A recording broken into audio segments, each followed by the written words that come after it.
ये कहानी शुरू होती है 2018 में। तब मयंक 25 साल की उम्र में हरियाणा में एक प्राइवेट कंपनी में जॉब करता था, लेकिन उनका असली घर मध्य प्रदेश की शिवपुरी में था और वह जॉब के सिलसिले में हरियाणा की गुड़गांव में अकेले ही रहता था। मयंक उनकी माता पिता की इकलौता संतान था, इसलिए वह घर की बहुत ही लाडला था। मयंक की ऑफिस हर हफ्ते की रविवार को छुट्टी रहता था और मयंक को उस दिन छुट्टी मिलने के कारण वह हर रविवार की शाम की वक्त उनके घर से थोड़ा दूर एक पार्क में घूमने के लिए जाता था। मयंक ने एक दिन रविवार को पार्क में घूमने के लिए गया और वह थोड़ा पार्क में योग व्यायाम किया और थोड़ा थकान महसूस होने पर पार्क की एक बेंच में जाकर बैठ गया। मयंक बैठा ही तभी देखा कि उसके पास वाला एक बेंच पर एक औरत साथ एक बच्ची बैठी है और मयंक देखा कि वह औरत थोड़ा उदास है। मयंक ने नज़रअंदाज करते हुए पार्क की चारों तरफ नज़र घुमाकर देखने लगा। कुछ ही देर बाद जान मयंक की नज़र उस बेंच पर पड़ी तो देखा कि वह औरत और बच्ची नहीं है।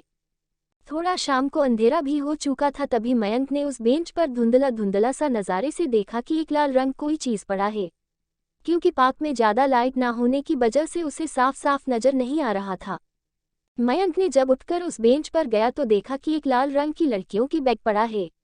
मयंक को लगा शायद वह बैग उसी औरत का होगा जो उसके साथ एक छोटी बच्ची थी। शायद वह जल्दबाजी में भूल गई होगी। मयंक ने वह बैग को पार्क में ना खोलकर वह बैग लेकर अपने घर में चला आया। मयंक ने उस दिन एक होटल से खाना पार्सल लेकर आया था, इसलिए मयंक को उस रात को खाना बनाने की जरूरत नहीं पड़ा। मयंक ने थोड़ा फ्रेश हुआ और तभी उसे वह बैग की याद आया। मयंक ने सोचा कि शायद बैग के अंदर उनकी कोई फ़ोन नंबर या कोई घर का पता होगा। ये सोचकर जब मयंक ने वह बैग को खोलकर देखा तो मयंक को उस बैग में कुछ पैसे और एक डॉक्टर की पर्ची मिला।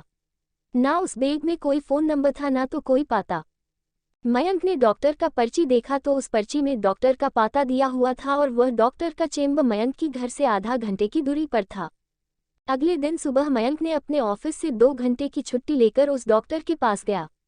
डॉक्टर से पूछने पर पता चला कि वह औरत के नाम कल्पना है और उसके एक छोटा 5 साल की बेटी है जिसका नाम अंजलि है और उनकी फ्लैट पास के एक सोसाइटी में है।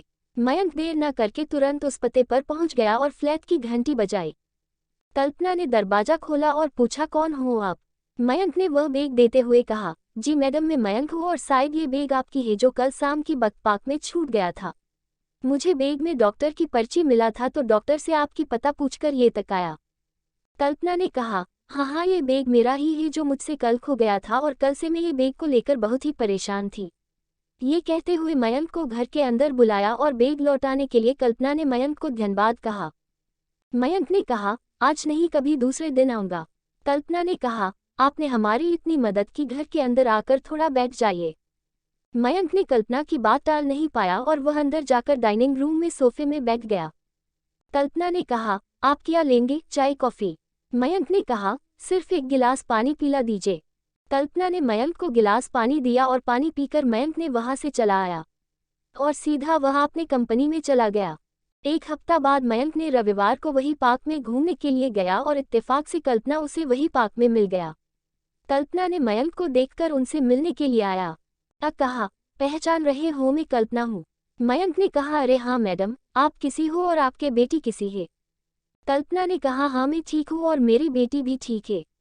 दरअसल आज मैं अपने बेटी को पड़ोस के घर में रखकर डॉक्टर से मिलने के लिए आया था। मयंक ने कहा, अच्छा, और फिर दोनों में बहुत बातें हुई? वो दोनों बहुत ही जल्दी एक दूसरे का दोस्त बन गए थे।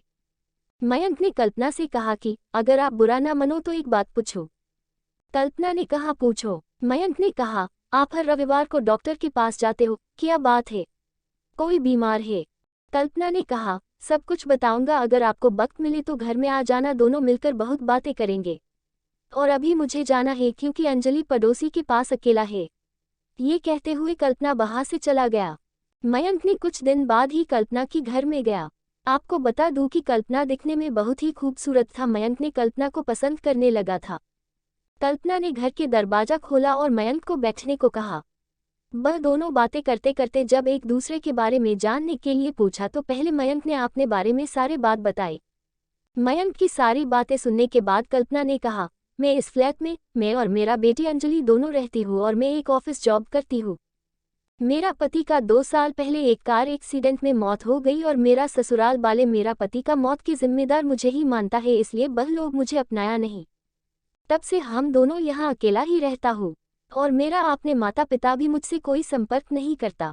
कल्पना की दुख भरी कहानी सुनकर मयंक की आंखों में आंसू आ गए थे। तभी मयंक ने कहा, डॉक्टर। कल्पना ने कहा, मैं अपने बेटी अंजलि के लिए डॉक्टर के पास जाती हूँ क्योंकि अंजलि की दिल में एक छोटा सा छेद है और डॉक्टर ने कहा कि 6 महीना के अंदर ऑपरेशन करना पड़ेगा, नहीं तो। और मेरे पास उतना पैसा भी नहीं है जिसे मैं अभी अंजलि का ऑपरेशन कर सकूं। मैं क्या करूं मुझे समझ नहीं आ रहा है। इसलिए मैं कुछ दिनों से परेशान हूं क्योंकि उसे अकेले छोड़कर ऑफिस जाने में भी मुझे डर लगता है। इसलिए कुछ दिन से मैं ऑफिस से छुट्टी लिया हूं ताकि अंजलि का ठीक से देखभाल कर सकूं।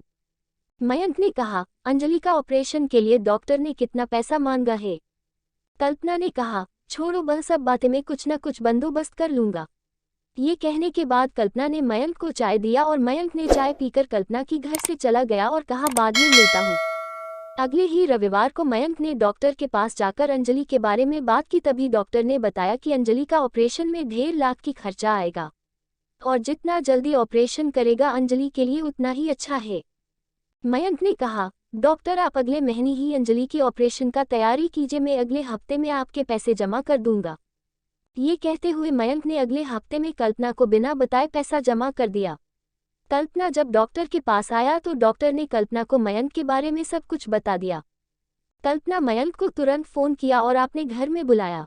मयंक शाम को जब कल्पना की घर में गया तब कल्पना कहा, तुमने पैसा क्यों दिया? दया दिखा रहे हो मुझ पर? मयंक ने कहा, नहीं कल्पना, मैं तुम्हें दया नहीं दिखा रहा हूँ। एक अच्छा दोस्त की नाते में तुम्हें अंजलि की इलाज के लिए थोड़ा मदद कर रहा हूँ और अंजलि भी तो मेरी बेटी जैसा है। कल्पना ने कहा, बेटी जैसा हो? मयंक ने कहा, मैं तुमसे एक सच बात कहती हूँ, बुरा मत मानना। अगर तुम्हें मेरी बात पसंद नहीं आया तो मुझे माफ कर देना, लेकिन प्लीज बुरा मत मानना। देखो कल्पना, मैं तुम्हें कुछ नहीं छुपाऊंगा। तुम इतना खूबसूरत हो कि मुझे तुमसे बिना प्यार किए रहा नहीं गया। कल्पना, मैं तुम्हें बहुत प्यार करता हूँ और मैं तुम्हें शादी करना चाहती हूँ। कल्पना की पति के जाने के बाद वह भी बहुत ही अकेला हो गया था, इसलिए उसे भी एक अच्छा और सच्चे मन के हमसफर की जरूरत थी। इसलिए कल्पना ने मयंक की प्रस्ताव को स्वीकार कर लिया और इस रिश्ते से वह दोनों भी बहुत खुश थे और अंजलि भी खुश थे। वह दोनों फैसला किया कि अंजलि के ऑपरेशन के बाद ही शादी करेंगे। एक महीना के बाद अंजलि का ऑपरेशन बहुत ही अच्छे से सफलता के साथ हो गया और उसके बाद दोनों कोर्ट में जाकर शादी कर लिया। पहले तो मयंक के माता पिता उसके शादी को नहीं माना था, लेकिन 1 साल के बाद वह दोनों को अपना लिया था। अब मयंक और कल्पना अंजलि के साथ अपने जिंदगी में बहुत खुश है।